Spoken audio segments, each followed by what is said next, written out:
Yo, what's up? It's your boy T Peters and I'm here to give you the newest video. Yesterday I got invited to Kojey Radical's private listening party for his new album In God's Body, and you know what?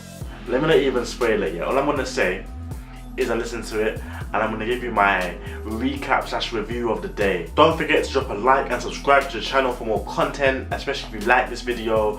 It helps out a lot. But yeah, let's get to the video, man. The context. So as you know, last week I went to Adidas EQT's event in which I got to meet Kojey Radical, and he gave up me and a whole bunch of like other applicants a little workshop on spoken word poetry and music and rap and stuff.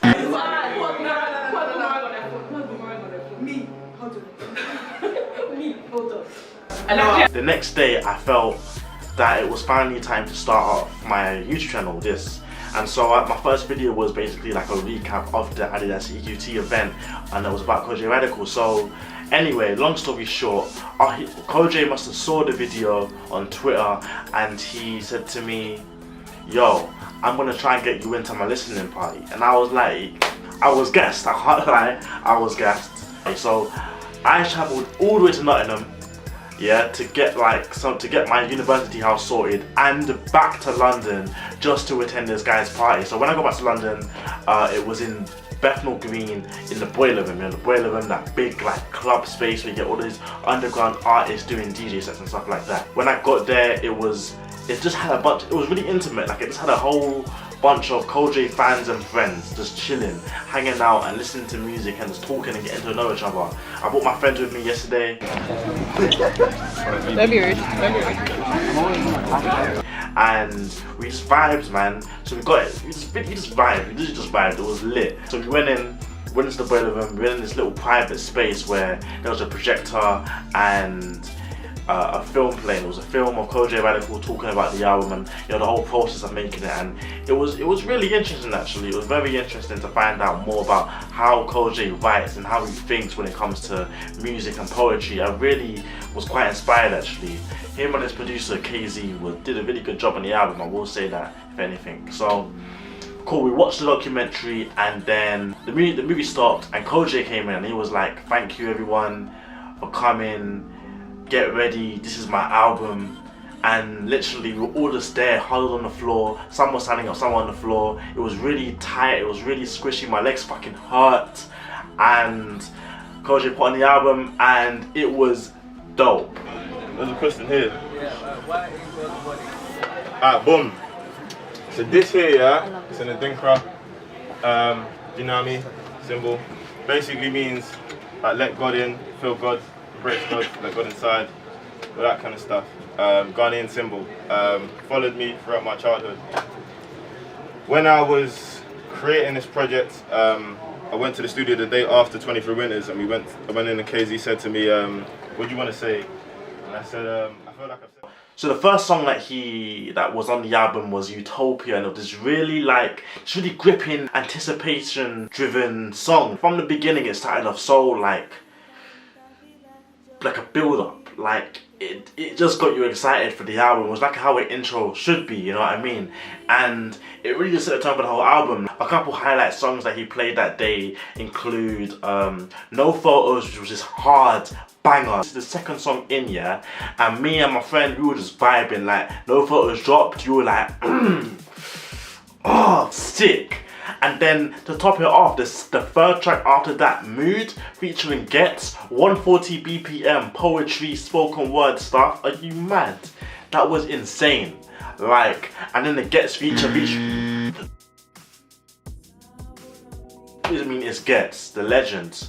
Like, there were so many good things about the first, 10 minutes or 7 minutes of that album that I just knew that this was something special, you know? And you know, a couple other highlights include, I think it was called Windows, or like an interlude, and it featured Michaela Cole, I believe her name is. She did this spoken word piece, and it had this really nice like music, like soft ambient music in the background, and she was talking about the black struggle. and stuff like that, and it was so deep and it was so enticing and it was so musical as well. Like, and that's one thing about this album that I really loved, is that it was so flipping musical.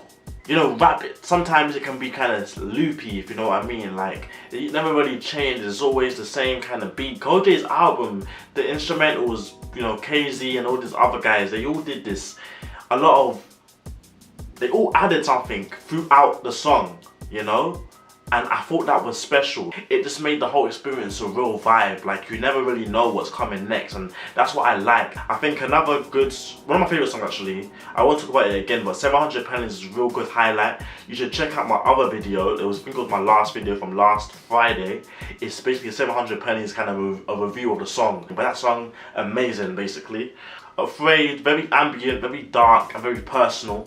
Kojey said it himself, it was probably his hardest track to ever write, he said, because it was so introspective that it was almost like going too far into yourself, where like you don't really know what you're treading and you don't even know how to express yourself at that stage.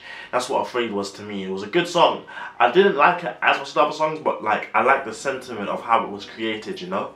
The last song on the album actually is probably my favorite, yeah?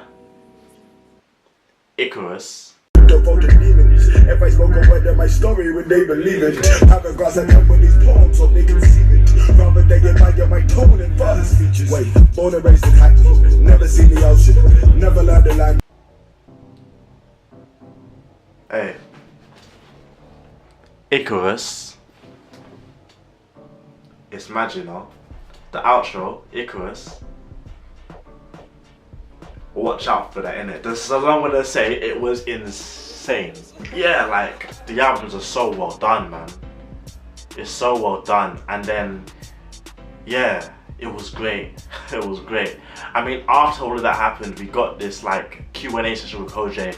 I asked him a question. I asked him about Love Intervention, because I thought that in 23 Winters, he spoke about Love Intervention. He spoke about love a lot in that album, and I just wanted to know like why he thought that it would be a good idea, not a good idea, but like why he chose to do like a Love Intervention part 2 in a sense, because that's what the title of the song is, and it's about a similar subject. And it was really cool to hear from his mouth about what the song is. You know, I'm an English student. I like to analyze and I like to understand the meaning behind things, but at the same time, as an English student, you don't really get the true answers, because these authors are often dead or they're not really as reachable. But to be in a space with the man himself, the author, the creator, being able to ask him these questions, it's special, and it made that day so much more special to me that I got to ask him that.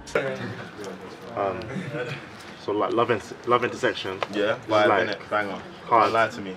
It is, but like, it's like part 2, innit? Huh? It's like part 2 to the previous one. So what like made you write the same like topic again?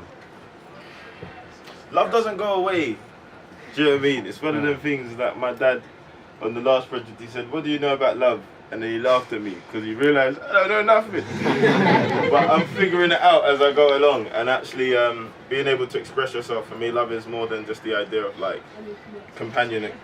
The expression within companionship is the idea of what we put out into the world.